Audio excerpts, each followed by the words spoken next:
Salam dəyərli izləyicilər, xalq artisti Sabir Məmmədov Mədəniyyət Naziri Adil Kərimlinin Azdrama kollektivi ilə görüşü barədə açıqlama verib və qeyd edib ki, görüş çox maraqlı və faydalı oldu. Nazir yaradıcılıqla teatr fəaliyyəti ilə bağlı konkret məqamlara toxundu.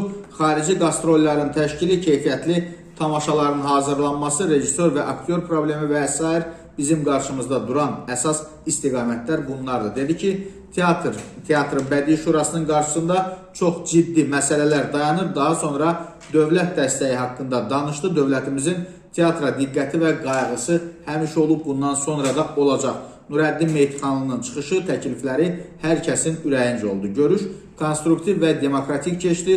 Hər kəs öz iradını, təklifini, narahatlığını dilə gətirdi və hər bir suala cənab nazir geniş cavab verdi. Söz verdi ki, kimi hansı problemlər narahat edirsə, onlar gələcəkdə öz həllini tapacaq. Nazirin çıxışı çox xoşumuza gəldi. Səbirli, intellektual, dünyanın mədəni prosesini bilən aktyorlara xüsusi diqqət göstərən bir insan da. Adil müəllimin komandası da çox uğurlu komandadır. Çevik, operativ işləyirlər. Güman edirəm, cənab nazirin gəlişi, bizi dinləməsi teatrımızın gələcəyi üçün keyfiyyətli işlərin ortaya çıxmasına səbəb olacaq. Qeyd eləyək ki, bu açıqlama Azərbaycanın xalq artisti, Milli Dram Teatrının aktyoru Sabir Məmmədova məxsusdur.